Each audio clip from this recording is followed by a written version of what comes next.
What is revaluation? Revaluation account actually किस purpose से हम स्टूडेंट्स बनाते हैं और इसका बनाने का मेन पर्पस एक्चुअली होता क्या है। तो आज के इस क्लास में हम यही देखते हैं कि रिवैल्यूशन अकाउंट एक्चुअली है क्या, इसके अंदर कौन कौन से कंटेंट्स प्रेजेंट होते हैं और इसे बनाने का सबसे इजीएस्ट वे क्या होता है। तो चलिए देखिए, रिवैल्यूशन अकाउंट एक्चुअली में एसेट्स एंड लायबिलिटीज के लिए होता है। एसेट्स एंड लायबिलिटीज के एक साल के अकाउंटिंग पीरियड में जब वो सरवाइव करते हैं तो उसमें बहुत सारे ऐसे रिवैल्यूड होते हैं एसेट्स एंड लायबिलिटीज, जिसके लिए हम रिवैल्यूशन अकाउंट को बनाना मेरा मेन पर्पस रहता है। अब बात यह है कि रिवैल्यूशन अकाउंट एक्चुअली में बनता कैसे है। तो रिवैल्यूशन अकाउंट बनाने के लिए सबसे पहले आपको एसेट्स एंड लायबिलिटीज को समझना होगा कि एसेट्स एंड लायबिलिटीज एक्चुअली में बिजनेस में किस तरह से परफॉर्मेंस को रोल करते हैं, उनका क्या इंपॉर्टेंस होता है और वो किस तरह से बिजनेस में सरवाइव करते हैं और उनका रिवैल्यूड होना क्यों जरूरी है। तो चलिए देखिए, रिवैल्यूशन अकाउंट मेन एक्चुअली में एसेट्स के लिए है। Revaluation account main basically assets के लिए होता है। जो एसेट्स हम जानते हैं कि एसेट्स दो ही फॉर्म कर सकते हैं, या तो एसेट्स बढ़ सकते हैं या फिर एसेट्स घट सकते हैं। अब बात यह है कि एसेट्स का बढ़ना और एसेट्स का घटना ये कौन तय करता है कि एसेट्स को बढ़ना चाहिए या एसेट्स को घटना चाहिए। तो ये हमारा अकाउंट्स ही तय करता है कि कब एसेट्स बढ़ेगा और कब एसेट्स घटेगा। तो सबसे पहले हम लोग ये जानते हैं कि एसेट्स बढ़ता कैसे है और एसेट्स घटता कैसे है। तो अकाउंट्स में सबसे पहले आप लोगों को ये समझना पड़ेगा कि अकाउंट्स में एसेट्स बढ़ने का सिर्फ एक ही रीजन होता है, वो होता है परचेस।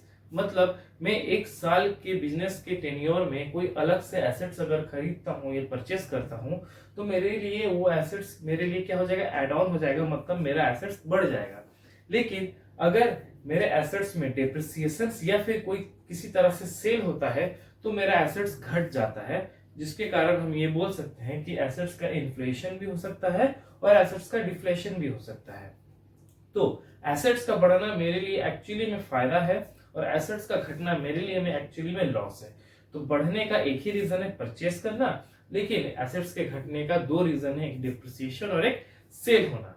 अब एसेट्स अगर परचेस कर रहे हैं तो एसेट्स बढ़ रहा है, तो एसेट्स बढ़ अगर रहा है तो वो कौन से साइड में बढ़ेगा। आप लोगों को ये पता होना चाहिए कि एसेट्स का नेचर होता है डेबिट में बढ़ना और क्रेडिट में घटना, लेकिन ये कहां पर, ये होता है जनरल एंट्रीज में। लेकिन जब हम रिवैल्यूशन अकाउंट बनाते हैं तो वो हम बनाते हैं एक लेजर में। तो लेजर में हर चीज जनरल के ठीक उल्टा होगा। तो अगर एसेट्स डेबिट में बढ़ता है जनरल में तो वो लेजर में कहां बढ़ेगा, क्रेडिट में बढ़ेगा। तो एसेट्स हमेशा कौन से साइड बढ़ेगा, रिवैल्यूशन में क्रेडिट साइड, ठीक है। और अगर एसेट्स घट रहा है तो एसेट्स कौन से साइड घटेगा, वो घटेगा आपका डेबिट साइड में। क्यों, क्योंकि रिवैल्यूशन अकाउंट एक लेजर अकाउंट होता है जो ये दिखाता है कि एक साल के पूरे सरवाइव के बाद बिजनेस में कंपनी के एसेट्स और लायबिलिटीज पे फायदा होगा या फिर नुकसान होगा। तो ये एसेट्स का नेचर होता है, एसेट्स बढ़ेगा क्रेडिट में और घटेगा डेबिट में। मतलब कि इन फ्यूचर में अगर एसेट्स का एप्रिसिएशन हुआ तो एप्रिसिएशन मुझे क्रेडिट साइड दिखाना है, और डिप्रिसिएशन हुआ मतलब अगर डिक्रीज हुआ है तो एसेट्स को मुझे डेबिट साइड में दिखाना है रिवैल्यूशन अकाउंट में, ठीक। और यही चीज जनरल एंट्री में जाके उल्टा होता है, क्रेडिट का डेबिट होता है और डेबिट का क्रेडिट हो जाता है। तो ये रहा एसेट्स का नेचर। अब चलिए देखते हैं कि लायबिलिटीज का किस तरह से नेचर होता है। लायबिलिटी का जो नेचर होता है वो एसेट्स के ठीक उल्टा होता है। ये बढ़ेगा डेबिट में और घटेगा क्रेडिट में, लेकिन कहां पर, रिवैल्यूशन अकाउंट में। लेकिन लेजर में हम जब पढ़ते हैं तो हम लोग किस तरह से पढ़ते हैं कि लायबिलिटीज जो है वो एक्चुअली में बढ़ेगा। आपका कौन से साइड बढ़ना चाहिए बताइए दोस्तों।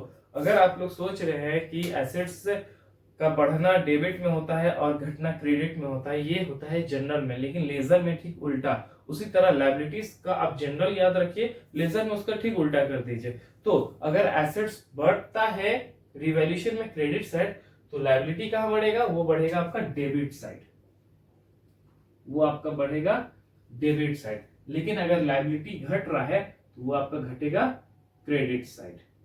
तो याद रखिएगा दोस्तों कि जनरल एंट्रीज में ये चीज ठीक उल्टा होता है कि लायबिलिटी बढ़ता क्रेडिट में और घटता डेबिट में जनरल में, लेकिन जब लेजर बात आएगी लेजर की तो लायबिलिटी बढ़ेगा डेबिट में और घटेगा क्रेडिट में। मतलब मेरे सर पे और बोझ आ रहा है और कहीं से मैं कुछ परचेस कर रहा हूँ, क्रेडिट परचेस कर रहा हूँ या किसी से बोरो कर रहा हूँ, तो वो मुझे शो करना पड़ेगा मेरे डेबिट साइड में, ठीक है, मेरे लेजर रिवॉल्यूशन के अकाउंट के लेजर में डेबिट साइड में। लेकिन अगर मैं किसी का पे ऑफ कर रहा हूँ, किसी क्रेडिटर को पे आउट कर दे रहा हूँ, तो उस चीज को शो कहाँ में करूंगा, वो करूंगा मैं लेजर में क्रेडिट साइड में, ठीक है।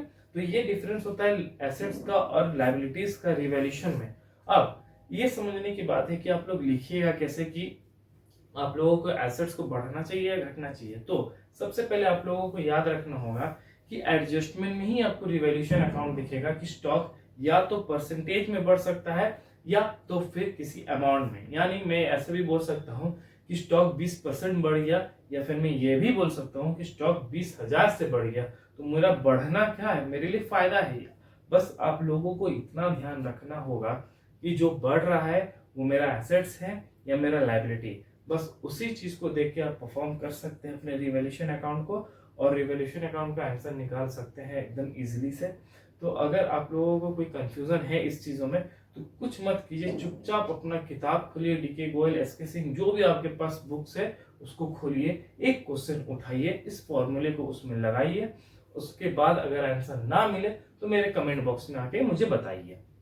तो आज के लिए इतना ही वीडियो। आज का वीडियो शॉर्ट रहेगा क्योंकि रिवॉल्यूशन अकाउंट मुझे धीरे धीरे पढ़ाना है।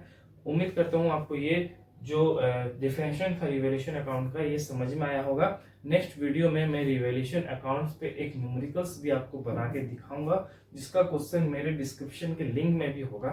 तो चलिए दोस्तों, आज के लिए इतना ही। उम्मीद करता हूँ आपको ये समझ में आया होगा। तो जाते जाते लाइक, शेयर एंड सब्सक्राइब जरूर कर दीजिएगा।